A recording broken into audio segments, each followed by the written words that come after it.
We are going to discuss about actual regulations for player agents, and I would love to introduce our guest, Nicola Innocentin, CEO of at Global Football Service. Welcome again. And Juan de Dios Crespo Perez, CEO of Ruiz-Huerta and Crespo Sports Lawyers. Okay, so I will have the stage, you will have the stage. Thank you. Hello everybody, and thanks for inviting us here at this wonderful convention. I'm really honored to share the stage today with one of the major sports lawyers in the world, Juan de Dios Crespo Perez. And together we are going to discuss about the new FIFA agent regulation that has been recently released by FIFA. And we will share the perspective of this new regulation from a legal point of view and from an agent and intermediary point of view, because this new regulation definitely brought into the business a lot of points that need to be discussed further, for sure. Welcome, Juan. Yeah. Thank you, Nick. Thank you. Winter League Convention in Antalya for the invitation. Great place. It's the first time I'm coming here, and I hope not the last one. So, and pardon me, but merhaba ve tunaydin. Fine? Okay, right. Teşekkürler. And now I leave. No, come on. So, the floor is yours. Ask me a question. So maybe, Juan, we can together highlight which are the main purpose of FIFA, in this new regulation, because actually everything comes from the idea of FIFA to bring in a new regulation with some cap, and targeting obviously the agent in this regard. So what are for you the main news that FIFA have brought in with this new regulation? Okay, Nick. First of all, we have to make some history.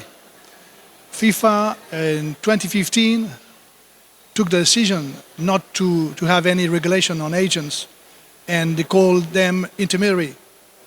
But just 1 month after that, they realized that they made a mistake. So they started to ask people around to have new regulation. And after 8 years, finally, on the 16th of December, they have those new regulations. But they are not perfect, but at least there's something. They have taken back agents to the family, football family, which is important. But they make mistakes. But first I will try to to start talking about the good news. We have it first. Okay. We can look together the video, because we can watch together which are the main news of this regulation.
intermediary business now altogether. I read an article. So there's no more intermediary. This was going to be my question. Okay.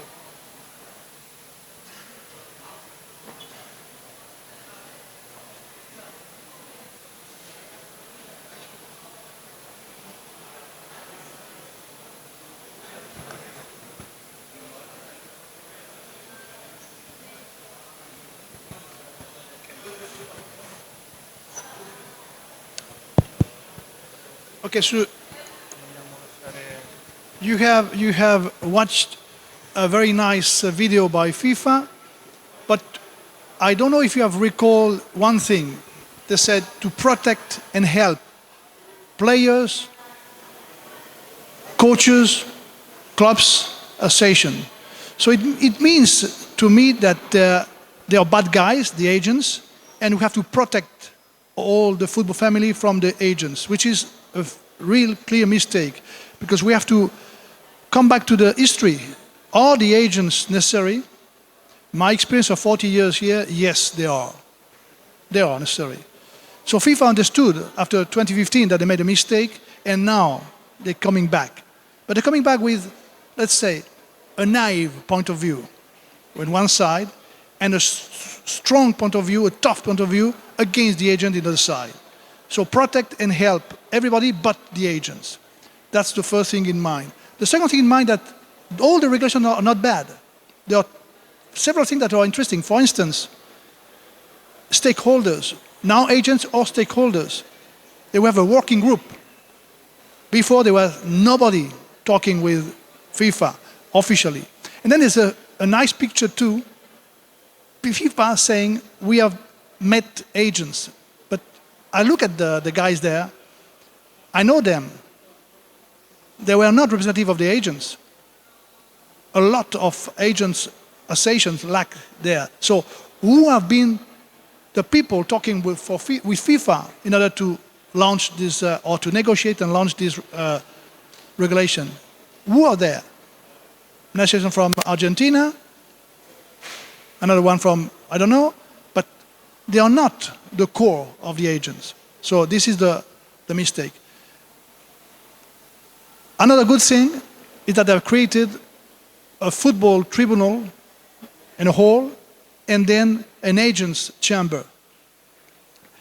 In the agent chamber, you can have problems between agent and agents, agent and players, club and agents, association and agents, coaches and agents, everything. So it's interesting. Another issue is that if you want to come first to this and then to CAS or directly to CAS, but it's another problem. So those two things are interesting. We are in, my clients, we are in as agents, we are the stakeholders, and we are going to be helped in a sense by this chamber, agent chamber. This is the good points. And now the negative points, in my opinion, is that one, to try to avoid the freedom of an agent and his client, because you have a client, and you are a lawyer, you ask your client, this is my fees, and he says yes or not, and he can go to another one. You go to the doctor, the same. You go to the dentist, the same. Why you, FIFA, have to take a decision in order to have a maximum cap? This is not fair. And of course, a lot of claims are going to be brought. I've just brought one a week ago, brought against FIFA regulation all over the world. This is going to be a massive problem for FIFA. They have to hire a lot of lawyers to protect themselves and to defend themselves in all the countries, and also in the European Union, also in CAS, etc. So why FIFA decided this? Because they want to get rid of the agents, they want to protect people. How do you protect people by just having a cap? I'm going to give you one example, one clear example of how they did not protect, and they are not going to protect anyone, but sort of a naive way of thinking. The maximum cap for a selling club, for an agent, will be 10%. The maximum cap for an agent of a player in a transfer will be 3% of his salary gross. And a 3% too for the agent of the engaging club, the acquiring club. Just an example. If you have a transfer which is not a big one but is a huge one, let's say 40 million euros, the agent of the club, the selling club, will get 4 million euros. 4 million. The agent of the player doing a nice job, 3 million per year gross, 4 years, 12 million. 360,000. And maybe he's with the player since he was 12 or 14. And then the agent of the club, acquiring club, will get also the 360. You can have, according to the regulations, an agreement, or you can be the agent of both the player and the acquiring club. So 3 plus 3, 6. But this 6% is still only 720, while the agent of the selling club will get this 4 million in an average transfer of 40 million. So is this fair?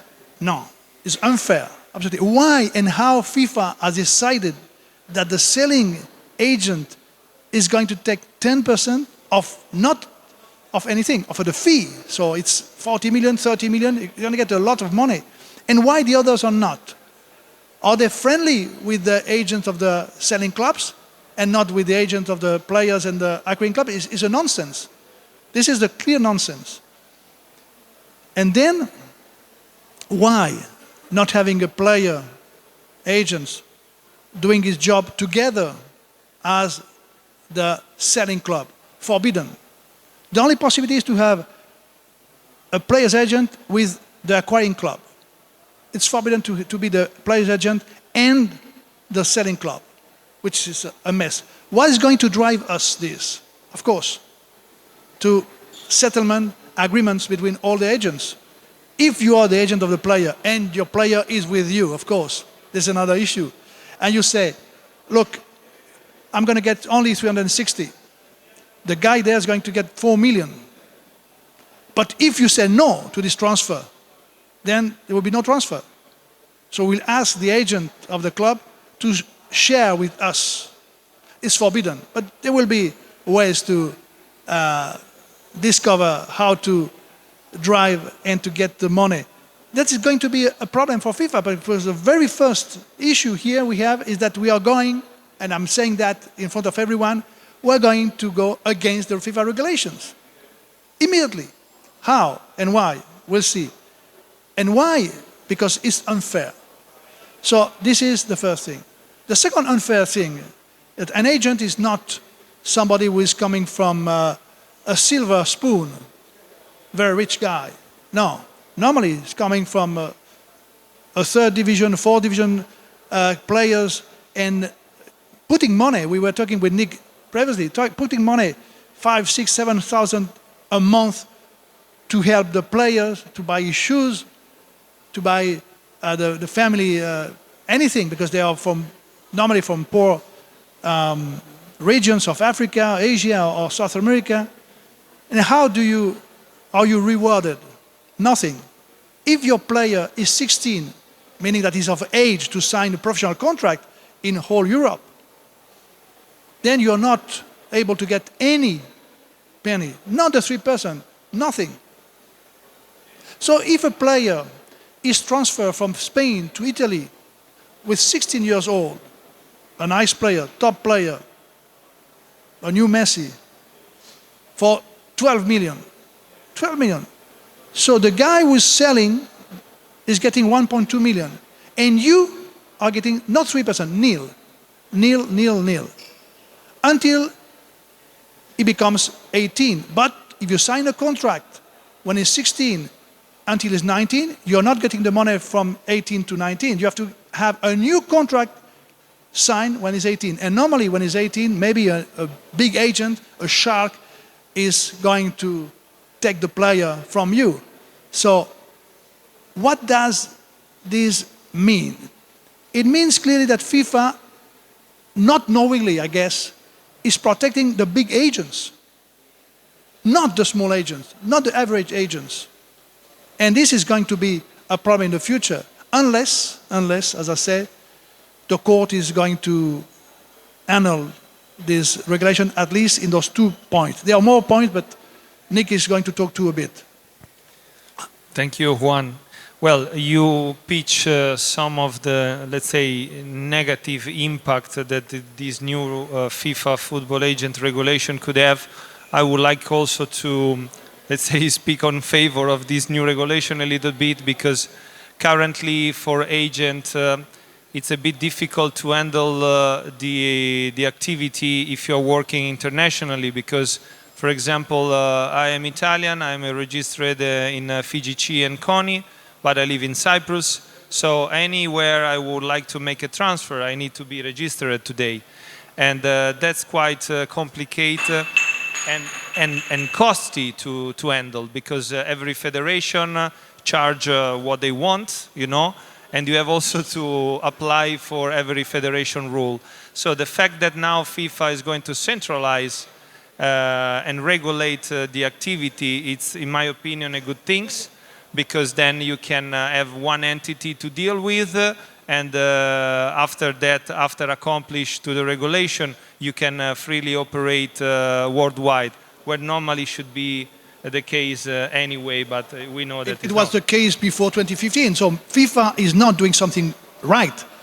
It's doing something that they should have done before, or not should have had those regulations of intermediary in 2015. So, and you just pointed out a nice issue now.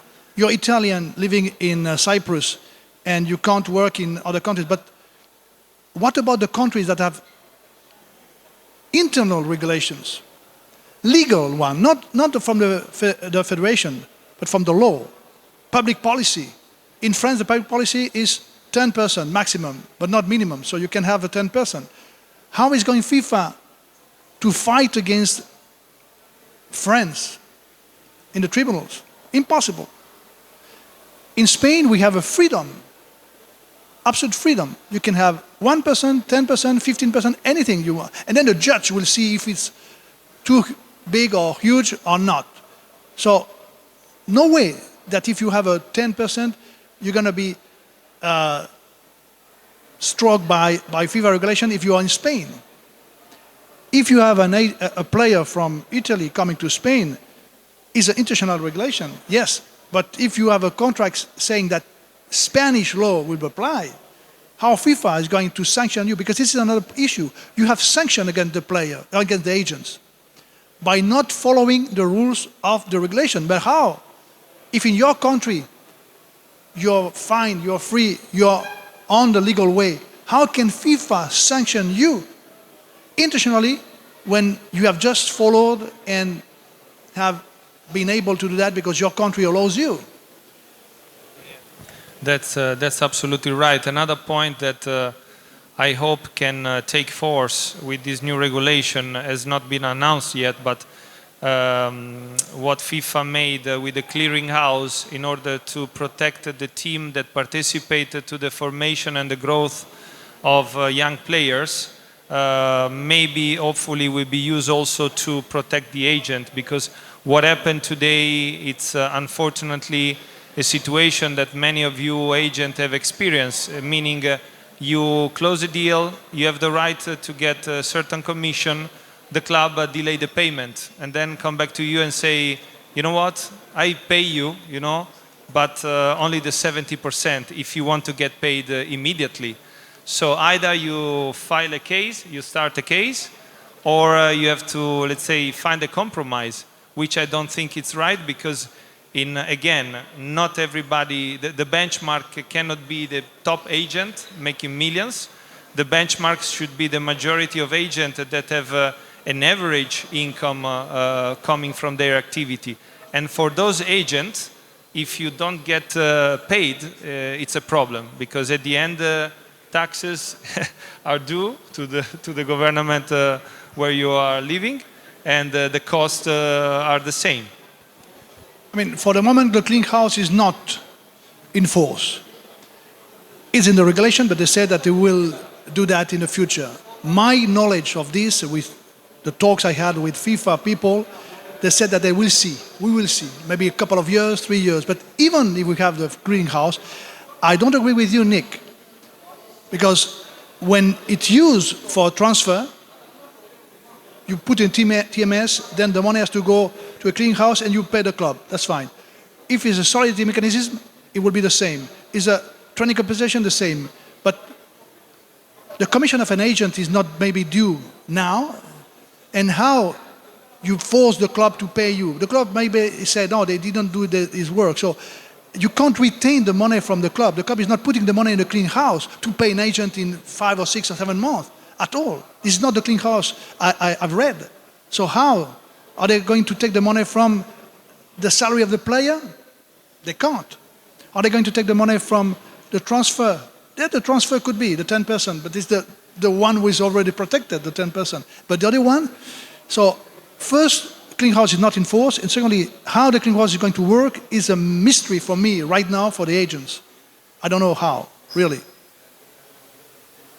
Yeah, actually, we all agree that if there would be a way to secure the money that are due to the agent, that's something very much appreciated from everybody, because really it becoming quite frustrating not being able to have tools allow agent to get paid. And sometimes the job of the agent finish from the moment when the players sign with the club. And sometimes the club likely put some clause, you know, that in case the player will be transferred, then they don't pay anymore the commission. So sometimes I think it will be fair to talk to the club and point out the kind of job you have done for them.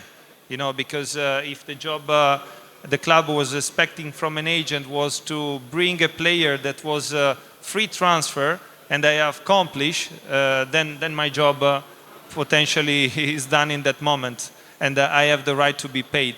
So I agree with you. The clearinghouse itself will not help unless you don't link the money that need to be paid for the commission to something that you can substantially see from the moment you finalize the transfer. And talking about the task done by an agent, in France, to get the money from a club, you need to be registered in the French FA. That's mandatory. But sometimes you are the agent of the player and you're not registered. How do you deal with that? So you call what they said in France a présentant, which is an agent registered in France. And you have to split the money with him, but the French tax authorities are now chasing those présentants. What did you do? Were you here? Did you do your task, your job? How did you get this money? So it's not that easy too. And one of the things I recall when I read the regulation is it's not going to be mandatory to have an agent involved. If you want to protect the world of sport, and you want to protect clubs, etc., why not making it mandatory that an agent is involved, always involved? Because if not, there are going to be aside agents, fake agents, scout agents that are not agents but are scouting and they get the money, and they are not registered agents. So how do you do that? Me, I guess that one of the good nice points to change would be, yes, it must be mandatory to have an agent involved in all and every contract. Then you control them, and you avoid that somebody is paid for, well, maybe there's going to be paid anyway, but at least you have the agent paid. Yeah, Juan, I have a question for you from your, let's say, experience. I believe I also had recently a conversation of this type because right before the upcoming of this new regulation, I felt that agents are not properly represented by any specific entities. There are some associations representing agents, but they are not, let's say, working together. And I believe that if agents or intermediary, but now either you are an agent by responding to one of the questions, for example, now you can be an intermediary, but you need to be an agent at first, you know, and be registered, right? I don't see the difference between an intermediary and an agent. I mean, it's a middleman or middlewoman now. You can be there. What's the name intermediary? What's the name agent? It's the middleman, the one that is doing this job for this to agree with that. That's all. So the name is not important. The task and the regulation are important. What I'm now surprised is how you become an agent now. All the agents that they were agents before the 2015, so all the regulation until 28, all of them, and I guess that you are, you will be agents by FIFA regulations, no problem. But what about the new ones? The new ones, it's something interesting. You can choose, even if you are a FIFA agent, you choose where you want to be registered. So it's going to be funny because Italy is strong and avoid quite anyone to be there. You have to pass not only the exam, a lot of steps. France the same. So FIFA is saying that you pass an exam in FIFA. Of course, the exam is in FIFA. 60 minutes exam, 75% of the question, if you have answered properly, you go through. But then before you have to say where you want to be registered. And if a Spanish agent wants to be registered in France or in Italy, and FIFA said, yes, don't worry, you will be, and then you go to the French FA or the Federcalcio Italian FA, and we know, no way, because our legal system prohibits that. So FIFA is taking the chance to give everyone the possibility to have an exam. The guy passes the exam, pays the money, asks to be in this country, and then when he goes to the country, he says no. FIFA said nothing about that. Nothing. They say only national law will apply, but we're not talking about national law, we're talking about regulation. In France, it's national law, but in Italy, it's not a law, it's a regulation, as far as I know. So, yeah, they're always strange in Italy. So, and I don't know the other 200 and not playing, it's illegal. The Swiss Federal Tribunal told already that. Remember the case of Matusalem? Matusalem, it was sanctioned, he didn't pay, and Shakhtar Donetsk went against the player. The player was sanctioned not to play until he paid, and the Federal Tribunal said, no, you can have other possibilities. You can go and size the assets, you can size the salary, so on, but he has to play. It's a natural right. So even if you have the possibility to sanction a player by not being ethical, there's no way that he will be sanctioned. So what sanction? Economically, then you go to the football tribunal, then you go to the chamber of agents to ask for the money. I would advise not to lose your time with that. Thank you. A quick one, please, for both. I feel myself very identified about everything you discuss because we are every day dealing with these type of issues all over the world. We are also registered in FIGC and we need to use one local agent to operate there. So many controversial points for the activity of an agent. You were suggesting ways to get paid or to be protected, if I am correct. If FIFA wants to include us in the system under their regulation, needs to be discussed yet. They are providing, as far as I know, a tribunal for us to discuss if we have any problem, but normally we try to get paid in a friendly way first. After that, you pass so many months or even a year asking for the money in a friendly way. You will have 2 years only to go to a tribunal. Yes, but I mean, I am asking in a sweet way to the club to pay me.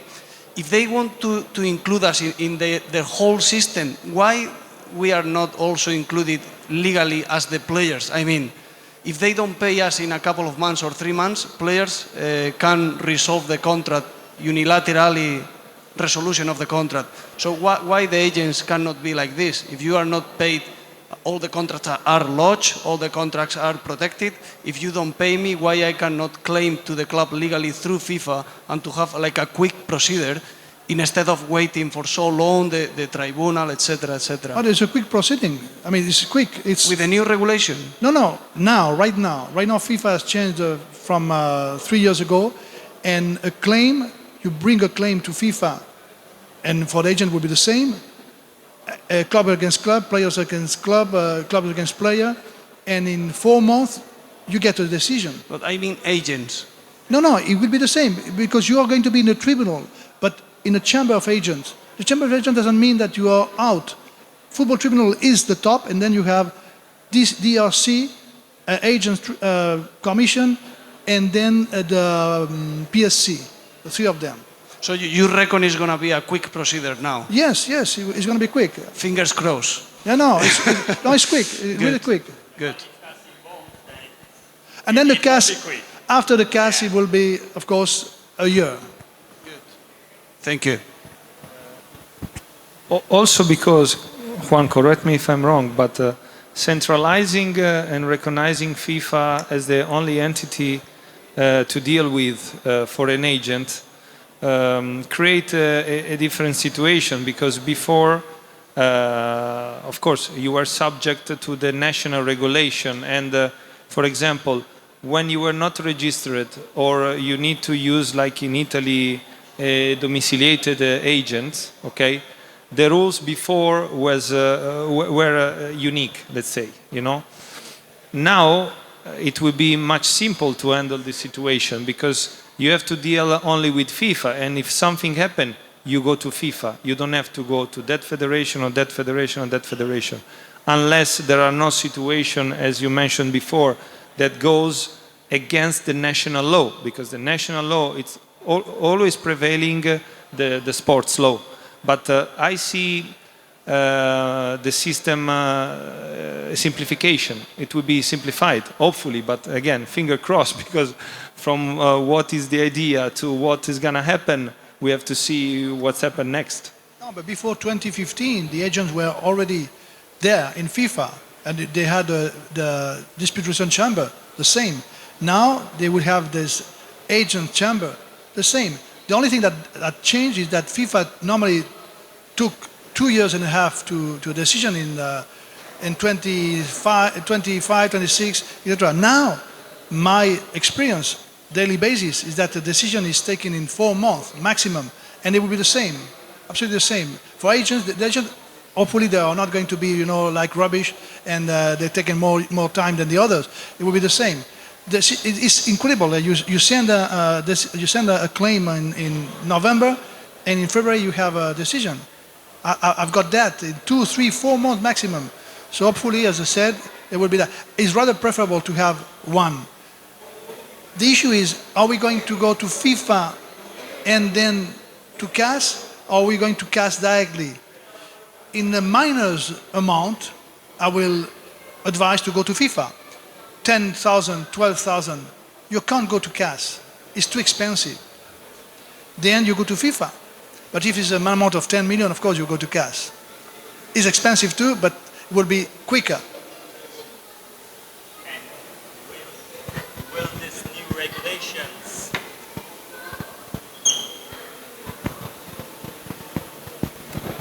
Will these new regulations I'm talking about this, the agents, will allow you to go to directly CAS, or they will require you to come first to this agents tribunal? I mean, it's a matter of pacta sunt servanda, the contract you have signed. If your contract between a club, or a club and a player, or an agent and a club, or an agent and a player says that you go to CAS, you go to CAS. FIFA is nobody to impede that at all. Don't worry about that.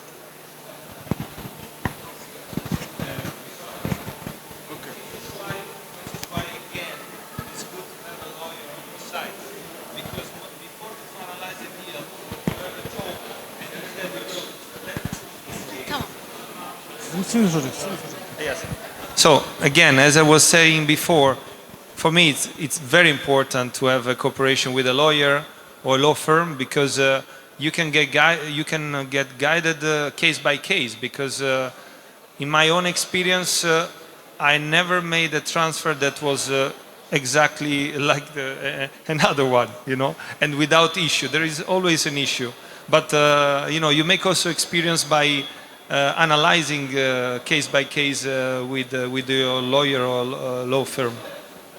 Mihai, you wanted to ask? No, regarding the chamber would go to the FIFA, agent FIFA, I want to tell you, in the summer, my lawyer go to FIFA and put the chamber against one club in Romania, and he's still waiting the decision.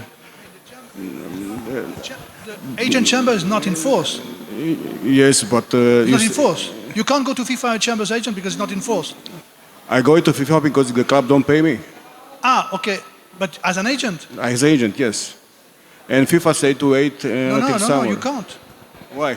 Because you're not in the family. I go to DRC, sorry. No, you're not in the family. Even when I go to the DRC with my lawyer, they go there. The player can go then, but an agent can't go to FIFA right now until the 1st of October. So yeah, my lawyer going to the FIFA to go to open. He made a mistake. Okay, their mistake, no my mistake. And you don't have a decision right now. No. I still waiting. Yeah, because you're not allowed to do that. I mean, Okay. they're just looking at this. What the mess? Okay, so we're waiting until they change the chamber, FIFA. No, but your case right now Okay. is null and void because there's no way that anyone is taking a decision on this. You have to annul or to retrieve or to withdraw this one and then to come back in the 1st of October. Thank you. But you will have 2 years. If your case is a case of 2 years and a half and then it's October, you won't have the chance. That's why you have to put in the contracts I draft normally, I put FIFA and or CAS. You choose. The claimant choose. Don't you think that the FIFA should make a bigger step with the players to understand the business of this sport? Because agents are bringing the main revenue to this world, and transfer fees, salaries are the biggest revenue parts of this sport. So if the player from 13 to 35 years, if he is not able to understand the nature of the business, he will always be easily fooled or mistaken by any of these steps in his career.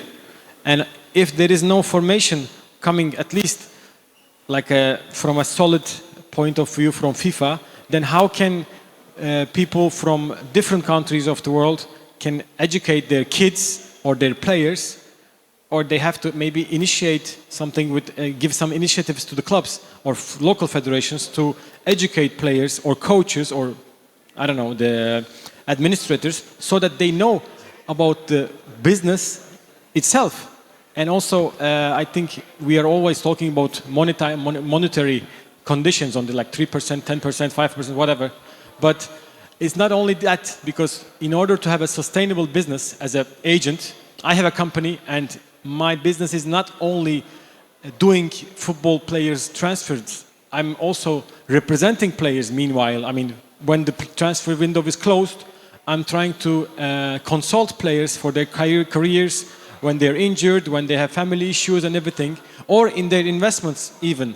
So in order to continue giving that consultancy, I need trust.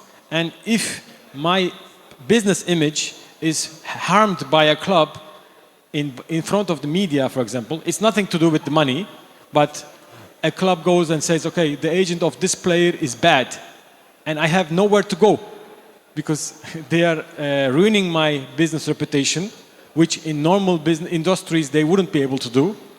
I mean, a company cannot go and say, oh, this brand is bad because they are poisoning people. I mean, they have to have facts. But in any club, any president can speak about it, and there is no regulation against this. So I think FIFA should give something that. I'm answering the last one, and then I'm coming to the first one. The last one is clear. If somebody is saying something wrong against you, you have criminal law there. I mean, you just can't wait and see. Don't say that there's not anything there. There's the law there. There's civil law, in case it's not criminal.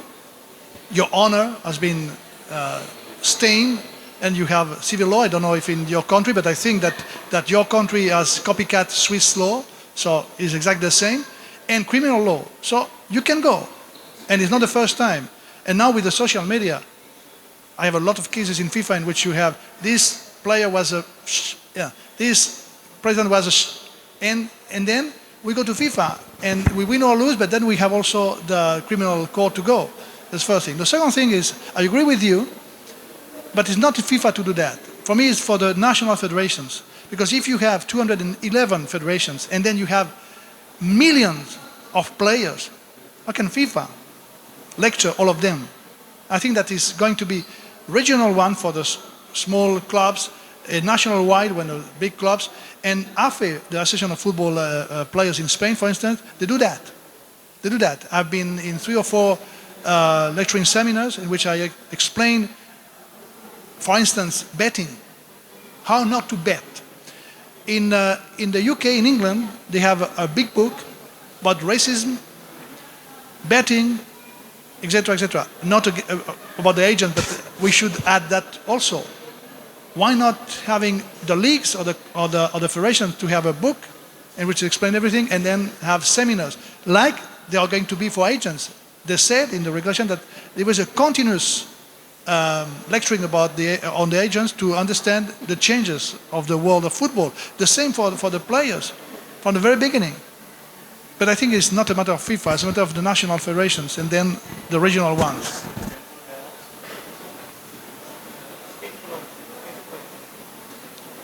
This is the end?